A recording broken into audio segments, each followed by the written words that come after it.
എല്ലാവർക്കും നമസ്കാരം. കൊമേഴ്സ് ഗൈഡിന്റെ മറ്റൊരു ഓൺലൈൻ ക്ലാസ്സിലേക്ക് എല്ലാവരെയും സ്വാഗതം ചെയ്യുന്നു. ഇന്നത്തെ ക്ലാസ്സിൽ കൊമേഴ്സ് സിലബസിലെ മൂന്നാമത്തെ മൊഡ്യൂളായ ഫൈനാൻഷ്യൽ ആൻഡ് ക്യാപിറ്റൽ മാർക്കറ്റിലെ structure of financial and capital market ആണ് നമ്മൾ ഡിസ്കസ് ചെയ്യാൻ പോകുന്നത്. ഒരു ഇൻട്രൊഡക്ഷൻ ക്ലാസ് ആണിത്. ആദ്യം നമുക്ക് എന്താണ് ഫൈനാൻഷ്യൽ സിസ്റ്റം എന്നുള്ളത് നോക്കാം. അതായത് ഒരു ഹ്യൂമൻ ബോഡിയിൽ ബ്ലഡിന് എത്രത്തോളം ഇമ്പോർട്ടൻസ് ഉണ്ടോ അതേപോലെ ഒരു ഇക്കോണമിയിൽ ഫ്ലോ ഓഫ് മണിക്ക് ഇമ്പോർട്ടൻസ് ഉണ്ട്. ഒരു രാജ്യം ഇക്കോണമിക്കലി ഡെവലപ്പ് ആവണമെങ്കിൽ അവിടെ പ്രോപ്പർ ആയിട്ടുള്ള ഒരു ഫ്ലോ ഓഫ് മണി ഉണ്ടാവണം. ഓക്കെ, പ്രോപ്പർ ആയിട്ടുള്ള ഫ്ലോ ഓഫ് മണി ഉണ്ടാവണമെങ്കിൽ ആ രാജ്യത്ത് ഒരു എഫിഷ്യന്റ് ആയിട്ടുള്ള ഫൈനാൻഷ്യൽ സിസ്റ്റം ഉണ്ടാവണം. അപ്പൊ എന്താണ് financial system? A financial system is A system that allows the exchange of fund between lenders, investors and borrowers. അതായത് ലെൻഡേഴ്സും, അതായത് ഫണ്ട് ലെൻഡ് ചെയ്യുന്ന ആള്, ഇൻവെസ്റ്റേഴ്സും ബോറോവേഴ്സും. ആരാണ് ബോറോവേഴ്സ്? ഫണ്ട് കടത്തിന് വാങ്ങുന്ന ആള് അല്ലെ. ഇവർ തമ്മിലുള്ള എക്സ്ചേഞ്ച് ഓഫ് ഫണ്ടിന് എലോ ചെയ്യുന്ന ഒരു സിസ്റ്റമാണ് ഫൈനാൻഷ്യൽ സിസ്റ്റം.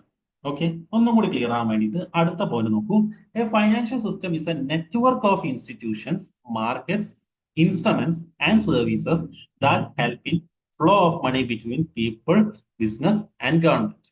അതായത് പീപ്പിൾസും ബിസിനസ്സും ഗവൺമെന്റും തമ്മിലുള്ള ഫ്ലോ ഓഫ് മണി ഹെൽപ്പ് ചെയ്യാൻ വേണ്ടിയിട്ടുള്ള ഒരു നെറ്റ്വർക്ക് ഓഫ് ഇൻസ്റ്റിറ്റ്യൂഷനെയും മാർക്കറ്റ്സിനെയും ഇൻസ്ട്രുമെന്റ്സിനെയും സർവീസസിനെയും പറയുന്ന പേരാണ് ഫൈനാൻഷ്യൽ സിസ്റ്റം. ഓക്കെ, ഒന്നും കൂടി ക്ലിയർ ആയിട്ട് പറയുകയാണെങ്കിൽ നമ്മുടെ രാജ്യത്ത് ഒരു ഫൈനാൻഷ്യൽ സിസ്റ്റം ഉണ്ട് അല്ലെ. ആ ഫൈനാൻഷ്യൽ സിസ്റ്റത്തിൽ ഒരുപാട് ഫൈനാൻഷ്യൽ ഇൻസ്റ്റിറ്റ്യൂഷൻസ് ഉണ്ട്. ബാങ്ക്, ഇൻഷുറൻസ് ഒക്കെ ഫൈനാൻഷ്യൽ ഇൻസ്റ്റിറ്റ്യൂഷൻ ആണ്. അതേപോലെ തന്നെ ഫൈനാൻഷ്യൽ മാർക്കറ്റുകൾ ഉണ്ട്. Share market, capital market, money market.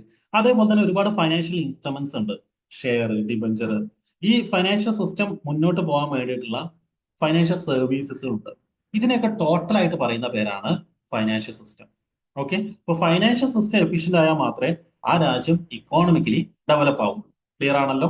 Okay, then അടുത്തത് ഫൈനാൻഷ്യൽ സിസ്റ്റത്തിന്റെ പ്രധാനപ്പെട്ട ഫങ്ഷൻസ് ആണ് നമ്മൾ നോക്കുന്നത്. ഒന്നാമത്തെ function, mobilise savings and channelise them into productive investment. അതായത് ആളുകളുടെ സേവിങ്സ് മൊബിലൈസ് ചെയ്യുക, സ്വരൂപിക്കുക, എന്നിട്ട് അത് പ്രൊഡക്റ്റീവ് ആയിട്ടുള്ള ഇൻവെസ്റ്റ്മെന്റിലേക്ക് അല്ലെങ്കിൽ പ്രൊഡക്റ്റീവ് ആയിട്ടുള്ള ആക്ടിവിറ്റീസിലേക്ക് എത്തിക്കുക എന്നുള്ളത് ഫൈനാൻഷ്യൽ സിസ്റ്റത്തിന്റെ പ്രധാനപ്പെട്ട ഫംഗ്ഷൻ ആണ് അല്ലെ.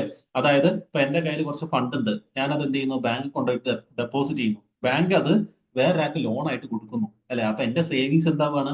ഒരു പ്രൊഡക്റ്റീവ് ആക്ടിവിറ്റീസിലേക്ക് എത്തുകയാണ് അല്ലെ. അപ്പൊ ഇതാണ് ഫൈനാൻഷ്യൽ സിസ്റ്റത്തിന്റെ പ്രധാനപ്പെട്ട ഫംഗ്ഷൻ. അടുത്തത്, facilitate smooth transfer of money.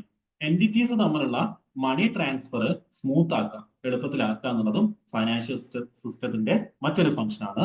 Then helps in price discovery of financial asset. നമ്മളിവിടെ കുറച്ച് ഫൈനാൻഷ്യൽ അസറ്റുകളെ കുറിച്ച് പഠിക്കുന്നുണ്ട്. Share, debenture. അപ്പൊ ഇതിന്റെയൊക്കെ പ്രൈസ് ഫിക്സ് ചെയ്യാൻ ഫൈനാൻഷ്യൽ സിസ്റ്റം ഹെൽപ്പ് ചെയ്യുന്നുണ്ട്.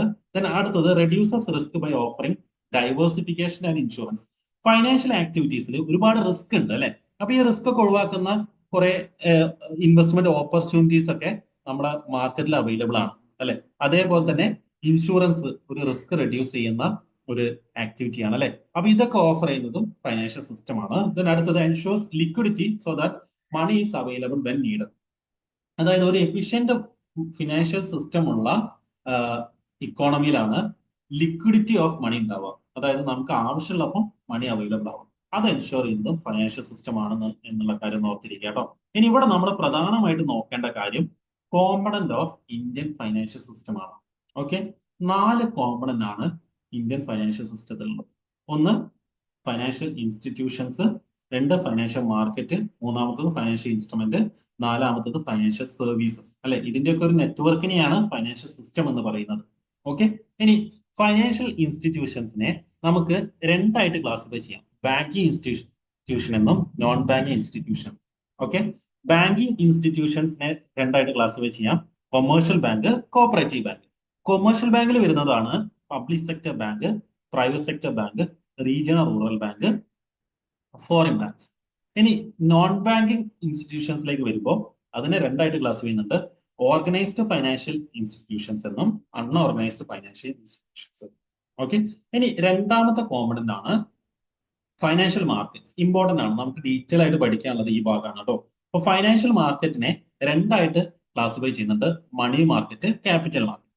മണി മാർക്കറ്റിൽ വരുന്നതാണ് call money market, treasury bill, commercial bill. Capital മാർക്കറ്റിനെ നമുക്ക് പ്രൈമറി മാർക്കറ്റ് എന്നും സെക്കൻഡറി മാർക്കറ്റ് എന്നും ഡെറിവേറ്റീവ് മാർക്കറ്റ് എന്നും മൂന്നായിട്ട് ക്ലാസിഫൈ ചെയ്യുന്നുണ്ട്. ഓക്കെ. ദെൻ അടുത്തതാണ് ഫൈനാൻഷ്യൽ ഇൻസ്ട്രുമെന്റ്സ്. എന്താണ് ഫൈനാൻഷ്യൽ ഇൻസ്ട്രുമെന്റ്സ്? അതായത് ഇൻവെസ്റ്റ്മെന്റ് ചെയ്യാനും അതേപോലെ തന്നെ മണി ബോറോ ചെയ്യാനും ഹെൽപ്പ് ചെയ്യുന്ന കുറച്ച് പ്രൊഡക്റ്റുകൾ ഉണ്ട്. ഉദാഹരണമായിട്ട് ഷെയർ, ഡിബഞ്ചർ, ഇതൊക്കെ ഫൈനാൻഷ്യൽ ഇൻസ്ട്രുമെന്റ്സ് ആണ്. ഓക്കെ. ഈ ഫൈനാൻഷ്യൽ ഇൻസ്ട്രുമെന്റ്സിനെ ടേമിന്റെ ബേസിൽ മൂന്നായിട്ട് ക്ലാസ് ചെയ്യുന്നുണ്ട്. Short term financial instruments, medium term financial instruments, long term financial instruments. ഇനി അതിനെ മൂന്ന് ടൈപ്പ് ആയിട്ട് ക്ലാസ് ചെയ്യുന്നുണ്ട്. Primary securities, secondary securities, innovative instruments. നമുക്ക് ഡീറ്റെയിൽ ആയിട്ട് പഠിക്കാനുണ്ട് കേട്ടോ. ഇനി അടുത്തത് ഫൈനാൻഷ്യൽ സർവീസസിനെ നമുക്ക് രണ്ടായിട്ട് ക്ലാസ് ചെയ്യുന്നുണ്ട്. ഫണ്ട് ബേസ്ഡ് ഫൈനാൻഷ്യൽ സർവീസ് ഉണ്ട്, അതിൽ വരുന്നതാണ് ലീസിംഗ്, ഹയർ പർച്ചേസ്, ഫാക്ടറിങ്. ഇനി ഫീ ബേസ്ഡ് ആയിട്ടുള്ള ഫൈനാൻഷ്യൽ സർവീസസ് ഉണ്ട്, അതാണ് merchant banks, credit rating, majors. Okay. അപ്പൊ ഇത്രയാണ് നമുക്ക് ഇതിൽ ഡീറ്റെയിൽ ആയിട്ട് പഠിക്കാനുള്ള കാര്യം കേട്ടോ. അതായത് 4 കോമ്പണന്റ് ആണ് ഫൈനാൻഷ്യൽ സിസ്റ്റത്തിൽ ഉള്ളത്, പ്രധാനമായിട്ട് ഇന്ത്യൻ ഫൈനാൻഷ്യൽ സിസ്റ്റത്തിൽ ഉള്ളത്. അതിലൊന്ന് ഫൈനാൻഷ്യൽ ഇൻസ്റ്റിറ്റ്യൂഷൻസ് ആണ്, രണ്ടാമത്തത് ഫൈനാൻഷ്യൽ മാർക്കറ്റ്സ് ആണ്, മൂന്നാമത്തത് ഫൈനാൻഷ്യൽ ഇൻസ്ട്രുമെന്റ് ആണ്, നാലാമത്തത് ഫൈനാൻഷ്യൽ സർവീസ് ആണ്. ഇതിൽ നമുക്ക് ഡീറ്റെയിൽ ആയിട്ട് പഠിക്കാനുള്ളത് ഒന്ന് ഫൈനാൻഷ്യൽ മാർക്കറ്റ്സ് ആണ്, രണ്ടാമത്തത് ഫൈനാൻഷ്യൽ ഇൻസ്ട്രുമെന്റ്സ് ആണ്. അത് നമുക്ക് ഡീറ്റെയിൽ ആയിട്ട് പറയാം കേട്ടോ. ഓക്കെ. ഇനി നമ്മളിവിടെ പറഞ്ഞ കാര്യം ഒന്നും കൂടി ക്ലിയർ ആകാൻ വേണ്ടിയിട്ട് ഞാൻ ഈ സ്ലൈഡ് ഇൻക്ലൂഡ് ചെയ്തിട്ടുണ്ട്. നോക്കൂ, ഫൈനാൻഷ്യൽ ഇൻസ്റ്റിറ്റ്യൂഷൻസ് എന്താണ്? ഓർഗനൈസേഷൻ ആണ് അല്ലെ. അതായത് ഫൈനാൻഷ്യൽ സർവീസസ് പ്രൊവൈഡ് ചെയ്യുന്ന ഓർഗനൈസേഷൻ ആണ് ഫൈനാൻഷ്യൽ ഇൻസ്റ്റിറ്റ്യൂഷൻസ്. അതിൽ ബാങ്ക് ഉണ്ട്, insurance company, mutual fund, non banking financial companies ഒക്കെ വരുന്നുണ്ട്. ഇനി ഫൈനാൻഷ്യൽ മാർക്കറ്റ്സ് എന്താണ്? These are places where financial assets are bought and sold. Financial instruments അല്ലെങ്കിൽ ഫൈനാൻഷ്യൽ അസറ്റ് വാങ്ങുകയും വിൽക്കുകയും ചെയ്യുന്ന പ്ലേസസിനെയാണ് ഫൈനാൻഷ്യൽ മാർക്കറ്റ്സ് എന്ന് പറയുന്നത്. അതിന് എക്സാമ്പിൾ ആണ് stock market, bond market, forex market. ഇനി എന്താണ് financial instruments? These are product used for investment and borrowings. Fund invest ചെയ്യാൻ വേണ്ടിയിട്ട് അല്ലെങ്കിൽ മണി ബോറോ ചെയ്യാൻ വേണ്ടിയിട്ട് ഉപയോഗിക്കുന്ന കുറച്ച് പ്രൊഡക്റ്റുകൾ ഉണ്ട്, അതിനെയാണ് ഫൈനാൻഷ്യൽ ഇൻസ്ട്രുമെന്റ്സ് എന്ന് പറയുന്നത്. ഇപ്പൊ ഷെയർ ഒരു ഫൈനാൻഷ്യൽ ഇൻസ്ട്രുമെന്റ് ആണ്, ബോണ്ട് ഒരു ഫൈനാൻഷ്യൽ ഇൻസ്ട്രുമെന്റ് ആണ്, ഡിബഞ്ചർ ഒരു ഫൈനാൻഷ്യൽ ഇൻസ്ട്രുമെന്റ് ആണ്, ഡെറിവേറ്റീവ്സ് ഒരു ഫൈനാൻഷ്യൽ ഇൻസ്ട്രുമെന്റ്സ് ആണ്. ഇനി ഫൈനാൻഷ്യൽ സർവീസസ് എന്താണ്?